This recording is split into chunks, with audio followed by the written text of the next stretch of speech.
اللي هي كليه الزراعه. ده محمد علي لما عمل القصر بتاعه لازم يعمل فريق يجيبه يوصله للقصر بتاعه، فشق شارع شبرا، عمل شارع شبرا مخصوص، الشارع ده امشي مخصوص عشان محمد علي يروح القصر بتاعه. طب الشارع ده محتاج عمل فيه شجر، الشجر ده محتاج ري، طب هيجيب له ميه منين؟ فراح شق ترعه اللي هي الترعه البدائيه حاليا دي كانت ترعه زمان مخصوص عشان تسقي الزرع اللي في شارع شبرا اللي هيوصله للقصر بتاعه. ابتدى بقى يجيب الاعيان اللي معاه ان هم يبنوا الفيلا الوصول بتاعتهم في شارع شبرا، وكان من اجمل الشوارع شارع شبرا ده، كان من اجمل الشوارع زمان، ولا زال على فكره شارع شبرا، بس هو زمان كان ليه رونق كده جميل وبتاع، هو حي جميل، هي شبرا حي جميل جدا وبيمتاز ان شارع شبرا او شبرا عامه تحديدا فيها جميع الاطياف، يعني هتلاقي فيها المسلم والمسيحي والغفير والوزير، ويعني نجمع مصر كلها في شارع شبرا، ده شارع جميل. فبدات المنطقه بتاعتي، فالاستاذه مدحت لما سمعت الشعراء كل واحد يحكي عن المدينه بتاعتهم، فعملت حلقه في الاذاعه في البرنامج بتاعها، واستهدفت اتحد الفضول يتكلم عن المدينه بتاعته، وانا استهدفتني اتكلمت طبعا على بقى عن شبرا ودي انا عايز اقول ايه؟ ان كل واحد لازم يعرف مدينته. هنا يبدا الانتماء بيبدا من المدينه اللي الواحد انشئ فيها، والانتماء بعد كده بيوصل للانتماء للوطن الاكبر، اولا مصر، مصرنا الجميله العظيمه المفروسه، ثم الانتماء للوطن العربي، فده بيربي الانتماء في حب الوطن. كأرض طبعا وكمصر وحاجة طبعا عظيمة يعني جدا، ومن هنا جت فكرة اعرف مدينتك.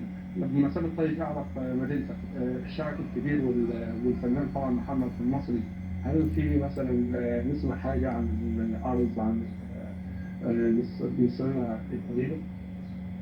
احنا نمكن بقى نقول حاجه لجيشنا العظيم، جيش مصر العظيم، ونحييه طبعا، حامي حدودنا وحامي بلدنا وحامي مصرنا الغاليه، ونقول يا جيش الوطن يا جيشنا، يا حامي الكمال والرسمة، رافع علم اوطاننا، أرسنا فداك يا جيشنا على سيدنا، رفعت علمنا وعبدت الكمال فرحان، والخط نسفناه في 6 أكتوبر وكان رمضان، نحميك في الأعالي المولى وعيون النبي ترعاك، والكعبة وأذانها يكبر، والحسن والحسين وياك. يعني طبعا الشاعر الكبير محمد المصري سعيد والله جدا بلقاء مع حضرتك. الشاعر الكبير جلال عابدين، بداية معرفة حضرتك بيه وازاي كانت البداية، ممكن تتكلم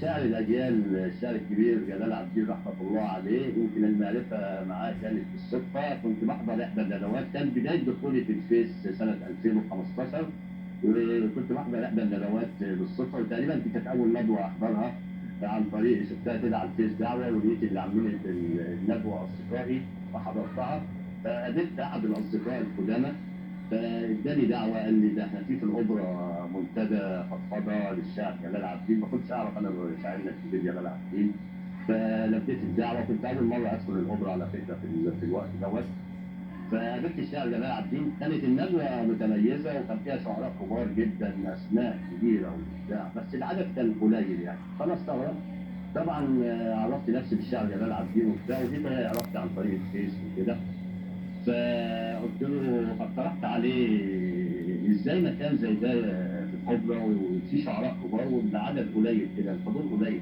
كتير يعني، فاقترحت عليه نعمل صفحه على الفيس باسم منتدى فضفضه، وقد عملنا الصفحه وابتدينا نقابل الناس وبتاع، وفضفضه بقت من المنتديات كانت كبيره في مصر يعتبر، يعني مش عايز اقول المنتدى الوحيد اللي في مصر اللي كان بيجمع شعراء مصر كلها، وشاعر جلال عابدين كان له تاريخ كبير، يعني كان ليه برامج في الاذاعه، وعايز اقول حتى معلومه، هو اللي قدم برنامج كلمتين وبس بتاع فؤاد المهندس بعد ما توفى فؤاد المهندس، كلمتين وبس قدمه الاستاذ جلال عابدين لمده 8 سنين، بس كان باسم تاني على الناحيه اليمامه، يعني غيروا الاسم عن الناحيه اليمامه، وهو كان شاعر ليه اسم كبير. طبعا حضرتك يا استاذ محمد يعني في طبعا فرصه جت ان انا شفت يعني صفحه الاستاذ جلال عبد وبدات طبعا ان انا اتواصل يعني معاه. بعد كده حضرتك طبعا كلمته في تنميه المكان اللي هو الصالون بتاع الاستاذ جلال عابدين. فطبعا كان فرصه بالنسبه لحضرتك، وحضرتك برضه نميت برضه هذا الصالون. الاستاذ محمد، هل ده كان ليه تاثير ايضا في تنميه موهبه الشعر المحمد في مصر؟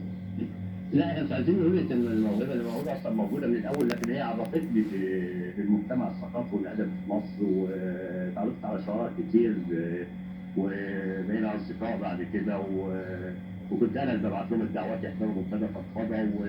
وبعدين جت مرحله بقى ثانيه بعد كده مع الشعراء العرب. يعني الموهبه اساسا كانت موجوده قبل كده. الموهبه بتبقى موجوده، لكن هي بتبقى ازاي توصل للناس وازاي الناس تعرفها وتقرا دي. طبعا حضرتك منتدى فضفضه، حضرتك يعني طبعا كنت ليك فضل كبير جدا في تنميه من خلال طبعا حضرتك عملت دعايه واعلان ليه يعني على مستوى منطقه مصر العربيه. الشاعر الكبير محمد المصري، بمناسبة إن فصل الربيع على الأبواب، ممكن تمتعنا شيء عن الربيع؟ طيب هنقول حاجة عن الجمال والحب، وطبعا الربيع هو برضه في الجمال والحب وكده. فبنقول والجمال في بسمة الود الرقيقة، والجمال في لحظة الصدق الصديقة، والجمال في كلمة الود المبيئة، والجمال في الحب والسير والحقيقة. والجمال يملك يا بلدي لوحة مرسومة على كل الشوارع، وردة مزروعة في كل المواقع، خضرة مفروشة على كل المزارع، بسمة بتعدي الحواجز والمواقع، نسمة بتفصل لهيبة يا مدافع، كلمة إلا بكده جوه قلبك يا جوامع، دعوة من العابد من القلب اللي خاشع، طوبى للخالق مدام القلب خاضع، طوبى للرازق مدام العبد راجع. والجمال في الأمل والحب والخير والسلام، لما يبقى الحب عايش في ابتسام، لما تبقى السكة نور ما هياش ظلام، لما يخلى الحب من كلمة ملام، لما يجمع شملنا الشوق والوئام، لما يمسح دمعنا أحلى كلام. والجمال في الفن في القيمة الأصيلة، في معاني الحب والخير النبيلة، في سمو الفن وللوحة الجميلة، في معاني الحب والخير القليلة، هي نسبة حب حيرانة قليلة. والجمال في الشمس لما تغيب وتطلع، والجمال لما يرجع منها تاني يعود ويرجع، لما منها جوه حضن البحر يسطع، هي دي اللوحة الإلهي اللي أبدعها الإله سبحان الله. والجمال في العبادة والمحبة للإله، في سجوده وفي وجوده وفي سماه، في كلامه في سلامه في ضياءه، في حنانه في أمانه وفي سماه، في صباحه وفي سماحه وفي دعائه.